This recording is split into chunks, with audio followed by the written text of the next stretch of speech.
Hello, my dear students. How are you? I hope all of you will fine.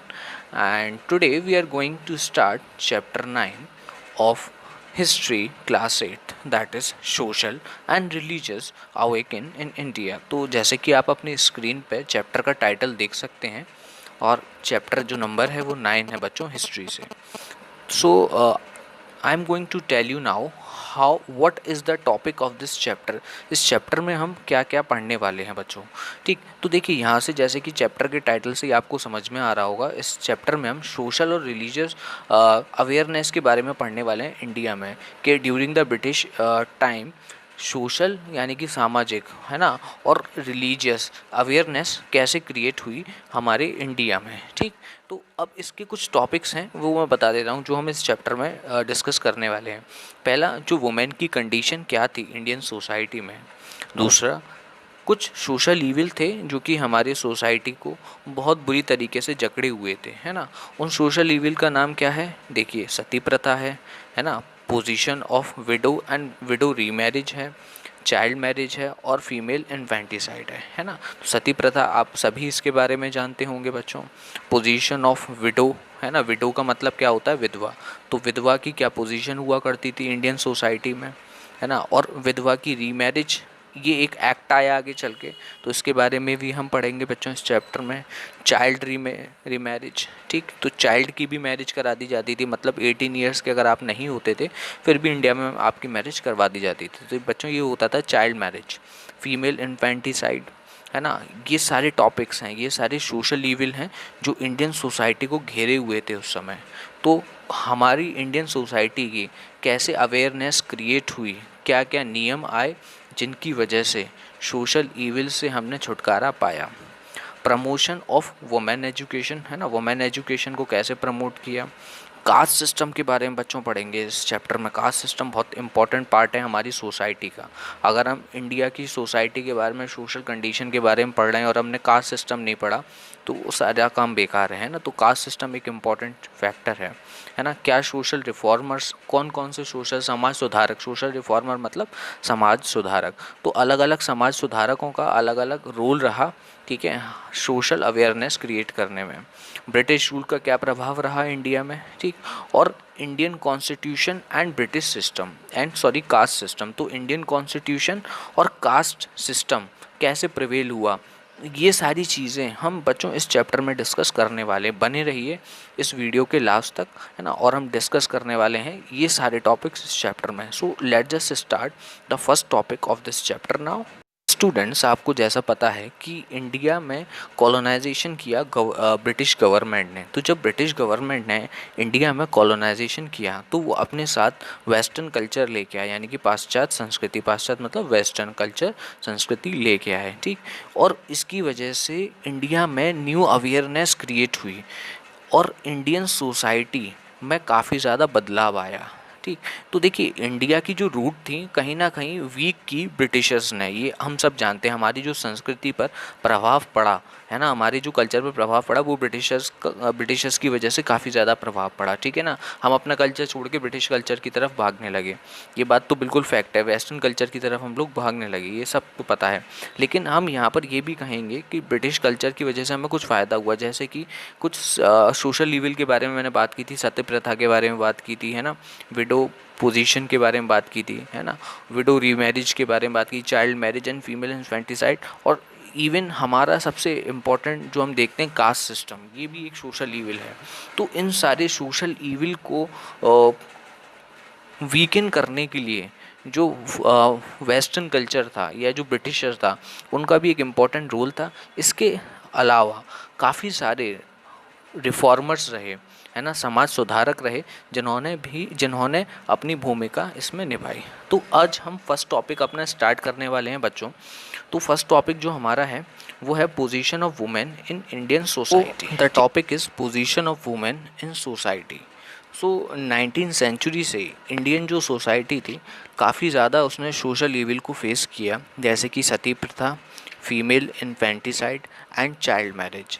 जो condition थी window की वो भी बहुत ज़्यादा ख़राब यानी मिजरेबल थी, है ना। उनको रीमैरिज नहीं करने दी जाती थी, यानी कोई स्त्री अगर विधवा हो जाती थी तो उसकी दुर्दशा की जाती थी और उसको दोबारा मैरिज करने का किसी भी प्रकार का कोई अधिकार राइट नहीं था, है ना। उनको हमारी जो सोसाइटी थी, इंडियन सोसाइटी, वो पहले भी मेल डोमिनेटेड थी, लेकिन अब ये चीज़ें बदल रही हैं, है ना। तो जो वुमेन थी उसको हमारे समाज में सोसाइटी में इक्वल स्टेटस वुमेन को नहीं दिया जाता था, है ना।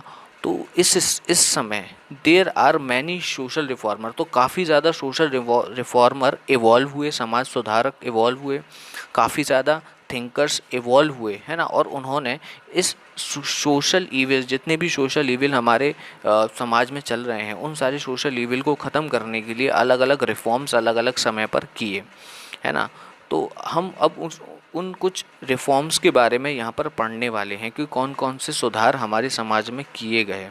कुछ एजुकेटेड इंडियंस थे जो इस सोशल रिफॉर्म मूवमेंट के लिए आगे आए, ठीक है। तो टॉपिक है हमारा क्रूसेड अगेंस्ट सती। तो हमने सती प्रथा के विरुद्ध क्या काम किया हमारे सोसाइटी में। तो एशियन टाइम से यानी कि प्राचीन काल से सती प्रथा जो थी वो हमारी सोसाइटी में प्रचलित थी, यानी कि चल रही थी, प्रिवेंट थी। और ये इलीगल प्रैक्टिस थी, है ना, असंवैधानिक थी हमारे हिसाब से, क्योंकि ये होता क्या था इसमें, जो पति की चिता हुआ करती थी, है ना, उस पति की चिता पर जो वाइफ हुआ करती थी वहीं पर सती ले लिया करती थी, है ना। वो यहाँ पे यानी कि बर्न हो जाया करती थी अपनी पति की चिता पर, यानी कि हस्बैंड की प्रे पर, है ना। तो ओल्ड हिंदू स्क्रिप्चर्स जो हैं, है ना, जिसमें अग्नि पुराण के बारे में मैं बात करूं तो जितने पुराने हमारे हिंदू हिंदू धर्म के पुराने जो ग्रंथ हैं हमारे, ठीक, तो जिसमें से अग्नि पुराण भी एक ग्रंथ है ना? तो उसमें इस प्रैक्टिस का उल्लेख हमें देखने को मिलता है। सहगामा नाम का एक पार्ट है, उसमें हमें ये देखने को मिलता है ना। लेकिन ये जो प्रिवेलिंग है, मतलब ये जो सोसाइटी में होती है, ये सोसाइटी के कुछ ही सेक्शन में हमें देखने को मिलता है, ठीक है। जिसमें से जो राजपूत वुमेन हुआ करती थी, है ना, उन्हीं को सबसे ज़्यादा ये कह सकते थे कि फोर्स किया जाता था कि उनको सती लेनी है। ये जो प्रैक्टिस हुआ करती थी सती की, है ना, ये हमें बंगाल में भी काफ़ी ज़्यादा देखने को मिलती थी, है ना। 1828 में 450 से ज़्यादा सती प्रथा, मतलब वहाँ पर जो सती स्त्रियाँ जिन्होंने अपने हस्बैंड के मृत शरीर पर, है ना, अपनी चिता भी जला ली थी, है ना। तो सती के जो रिकॉर्ड थे हमें 1828 में 450 ऐसे इंसिडेंट हमें देखने को मिलते हैं। जो ब्रिटिश गवर्नमेंट थी इंडिया में, है ना, उसने फिर उसमें हस्तक्षेप किया, लेकिन जो ब्रिटिश गवर्नमेंट थी वो भी इसमें ज़्यादा कुछ नहीं कर सकती थी, क्योंकि ये एक धार्मिक मामला था, क्योंकि ये रिलीजियस मैटर था, ठीक। और यहाँ पर जो ब्रिटिशर्स थे उनको डर था कि यदि हमने इंडियंस के किसी भी रिलीजियस मैटर में कुछ भी हस्तक्षेप किया तो 1957 जैसा ही क्रांति हमें देखने को मिल सकती है।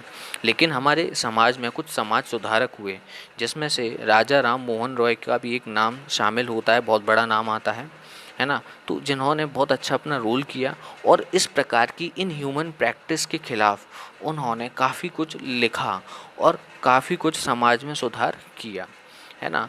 तो ही विजिटेड बर्निंग घाट्स, तो वो कलकत्ता के काफ़ी ज़्यादा बर्निंग घाट्स पर जाया करते थे, ऐसे घाटों पर जाया करते थे जहाँ पर इस प्रकार की प्रैक्टिस हुआ करती थी, है ना। और वो कोशिश किया करते थे कि जो विडो वुमेन हुआ करती थी, यानी कि जो विधवा औरतें हुआ करती थी, उनको सती कमिट ना करने दे। तो इस प्रकार के वो प्लान बनाया करते थे और कोशिश किया करते कि समाज में वो कहीं ना कहीं सुधार लेके आएँ। तो उन्होंने काफ़ी ज़्यादा अपने जैसे थिंकर्स को कह सकते हैं हम, या हम अपने जैसे रिफॉर्मर्स को उन्होंने एकत्रित किया, है ना, अपने जैसे लोगों को, है ना। और उन्होंने इस स्ट्रिक्ट प्रैक्टिस को रोकने के लिए फोर्सफुली काफ़ी ज़्यादा कोशिश की कि जो औरतें फोर्सफुली अटेम्प्ट करती हैं सती प्रथा को, उनको रोका जाए, ठीक। तो काफ़ी ज़्यादा जो ब्रिटिश ऑफिसर्स थे उनको ये लगा कि ये जो सिस्टम है सती प्रथा का, है ना, उसमें जो राजा राम मोहन रॉय हैं उनका काफ़ी अच्छा योगदान है और लोग उनको विलिंगली सुन भी रहे हैं उनकी बातों को, क्योंकि काफ़ी लोगों ने परिवर्तन भी किया था इस प्रथा में, है ना, राजा राम मोहन को सुनकर। तो फाइनली 1829 में जो गवर्नर थे इंडिया के उस समय, जिनका नाम था जनरल विलियम बेंट्रिक, उन्होंने एक लॉ पास किया, एक नियम पास किया, burning the horrible custom of sati, है ना, banning the horrible custom of sati, यानी कि उन्होंने इस सती प्रथा को पूरी तरीके से बैन कर दिया। तो इन्होंने प्रावधान निकाला जिसके अंतर्गत जो सती प्रथा थी वो पूरी तरीके से बैन कर दी गई थी। He founded a reform associated called the Brahmo Samaj in 1830। तो उसके बाद राजा राम मोहन रॉय ने एक समाज बनाया, है ना, एक एसोसिएशन बनाया, है ना। उस एसोसिएशन का नाम था ब्रह्मो समाज। तो इसकी स्थापना 1830 यानी कि 1830 में की गई थी, है ना। और कारण इसका ये था, इसके जो ऑब्जेक्टिव थे वो यही थे कि इंडियन सोसाइटी में रिफॉर्म लेके आया जाए, है ना। और हम रेशनल और साइंटिफिक अप्रोच, जो वेस्टर्न कल्चर है, उस वेस्टर्न यानी कि जो पाश्चात्य संस्कृति है, उस पश्चिम संस्कृति के यानी वेस्टर्न कल्चर के साइंटिफिक अप्रोच और रेशनल अप्रोच, इन दोनों ही अप्रोचेस को हम सीखें और समझें। बेटा रेशनल अप्रोच आप समझ सकते हैं, ये बौद्धिक अप्रोच यानी कि ऐसी चीज़ें जो बुद्धि से उत्पन्न होती हैं। तो रेशनल अप्रोच और साइंटिफिक अप्रोच को हम फॉलो कर सकें। तो कुछ ह्यूमन डिग्निटी और सोशल इक्वालिटी, मतलब हमारी सोसाइटी, जैसे मैंने बताया था कि मेल डोमिनेटेड सोसाइटी थी हमारी, तो मेल डोमिनेटेड सोसाइटी को हमने तो कोशिश की कि सोशल इक्वालिटी लेके आई जाए, किसके बीच में, मैन और वुमेन के बीच में। तो ये भी एक ब्रह्मो समाज का एक इम्पॉर्टेंट ऑब्जेक्टिव था। Raja Ram Mohan Roy modern western education के पायनियर रहे इंडिया में, यानी कि उन्होंने शुरुआत की इंडिया में मॉडर्न वेस्टर्न एजुकेशन को, ठीक। काफ़ी ज़्यादा वो इंडिया में मॉडर्न आइडियाज़ को लेके आए हमारी कंट्री में, और ये संस्थापक कह सकते हैं हम किसके, मॉडर्न एजुकेशन के। तो अगला जो टॉपिक है बच्चों हमारा, वो है position of window and window remarriage. तो पोजीशन ऑफ विडो और विडो रीमैरिज के बारे में बच्चों हम यहाँ पर बात करेंगे। तो जो प्रॉब्लम थी विडो की, वो ऑब्ज़र्व की गई एक सीरियस प्रॉब्लम इंडियन सोसाइटी में, यानी कि विधवा स्त्री की जो प्रॉब्लम हुआ करती थी, यानी कि उसके साथ जो व्यवहार हुआ करता था समाज में, बहुत ख़राब व्यवहार हुआ करता था, ठीक है। तो due to the polygamy and child marriage, aged man married young girls. देखिए ऐसा हुआ करता था, एक ही मतलब कि having more than one wife, है ना, एक से ज़्यादा वाइफ होना, इसको पॉलीगैमी कहते हैं बच्चों हम, ठीक है। और चाइल्ड मैरिज, है ना, यानी कि 18 ईयर से पहले अगर मैरिज करा दी जाती तो चाइल्ड मैरिज होती है। तो इस प्रकार से जो यंग गर्ल्स की, यानी कि छोटी मतलब कि छोटी एज में ही लड़कियों की जल्दी शादी करा दी जाती थी, है ना। तो रिज़ल्ट इसका ये हुआ कि जो वुमेन्स होती थी वो विडो हो जाती थी काफ़ी कम उम्र में, ठीक है। और उनको अलाउड नहीं किया जाता था हमारे समाज में कि वो दोबारा शादी कर सकें अपने हस्बैंड की डेथ के बाद, है ना। और काफ़ी ज़्यादा उन पर रिस्ट्रिक्शन लगा दिए जाते थे, जैसे कि उनको दिन में एक ही बार खाना दिया जाता था, है ना। और एफ़र्ट किए जाते थे कि जो हमारे समाज में काफ़ी ज़्यादा जो समाज सुधारक हुए, तो उन्होंने ये विडो की कंडीशन को सुधारने के लिए काफ़ी ज़्यादा कोशिश की, है ना। तो जिसमें से हमारी उस समय जो गवर्नमेंट थी, ब्रिटिश गवर्नमेंट थी, उसने विडो रीमैरिज एक्ट पास किया, यानी कि जो विधवा स्त्री है ना, वो दोबारा शादी कर सकती है। अब एक स्क्रीन पे आप ईश्वर चंद्र विद्यासागर का एक पोर्ट्रेट यानी कि स्केच देख सकते हैं, है ना। तो जो ईश्वर चंद्र विद्यासागर थे, ये संस्कृत के स्कॉलर यानी संस्कृत के विद्वान थे, ठीक। और वो पुअरों के लिए बहुत ज़्यादा सिंपैथी रखते थे, है ना। और जिन लोगों को अपोज किया जाता था, मानी कि जो कास्ट सिस्टम से पीड़ित लोग हुआ करते थे, वो उनकी काफ़ी ज़्यादा मदद किया करते थे, है ना। तो उनको हमारी कंट्री में याद किया जाता है क्योंकि उन्होंने हमारे वुमेंस के हक के लिए, यानी वुमेंस के राइट के लिए काफ़ी लंबे समय तक स्ट्रगल किया। तो उन्होंने favour of window remarriage act को पास कराने के लिए काफ़ी लंबे समय तक स्ट्रगल किया, है ना। उनका ये मानना था कि विडो, हिंदू विडो, है ना, मतलब कि जब हिंदू समाज में कोई स्त्री विधवा हो जाती है ना, तो उसको दोबारा मैरिज करने का भी अधिकार होना चाहिए और अपनी स्टडी भी कंटिन्यू रखने का अधिकार होना चाहिए। और फाइनली 1856 में ब्रिटिश गवर्नमेंट ने पास किया window remarriage act.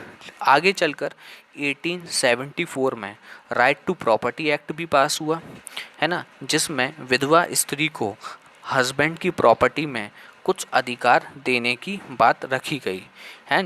But she was not allowed to dispose such property. लेकिन ये उसमें मेंशन था कि वो उस प्रकार की प्रॉपर्टी जो उसको मिलती है अपनी हस्बैंड की प्रॉपर्टी, उसको वो सेल नहीं कर सकती, डिस्पोज नहीं कर सकती। तो पहला लॉफुल हिंदू विडो रीमैरिज जो एक्ट था वो कलकत्ता में पास हुआ था, है ना, 7 दिसंबर 1856 में। और विद्यासागर के सुपरविजन में इस हिंदू विडो रीमैरिज एक्ट को फर्स्ट टाइम लॉफुली कंडक्ट करवाया गया था। ठीक है, 7 दिसंबर 1856 में बच्चों। ओके, सो इस चैप्टर में बच्चों, इस वीडियो लेक्चर में आज हम यहीं तक समाप्त करते हैं इसको, है ना। अगले वीडियो लेक्चर में जो बाकी के बचे टॉपिक हैं इस चैप्टर के, जैसे कि फर्स्ट स्टेप जो लिया गया वुमेन एजुकेशन के लिए, उसके बारे में पढ़ेंगे। फीमेल इन्फेंटिसाइड के बारे में पढ़ेंगे बच्चों हम। चाइल्ड मैरिज के बारे में पढ़ेंगे, कौन कौन से सोशल रिफॉर्मर हुए, कास्ट सिस्टम क्या हुआ, है ना। स्वामी दयानंद के बारे में पढ़ेंगे, है ना। पंडित रामाबाई, केशव चंद्र सेन, महात्मा गांधी, नारायण गुरु, है ना, ज्योतिराव फूले, स्वामी विवेकानंद, भीमराव अंबेडकर। तो ये सारे टॉपिक्स, ये सारे लोगों के बारे में बच्चों हम नेक्स्ट वीडियो में पढ़ेंगे। ठीक है ना। तो comment down below how do you like the video, and if you have any problem you can just share your problem, you can comment it, you can directly contact to me. So thank you very much for watching this video. I will upload the next video very soon, within 1 or 2 days. Thank you very much.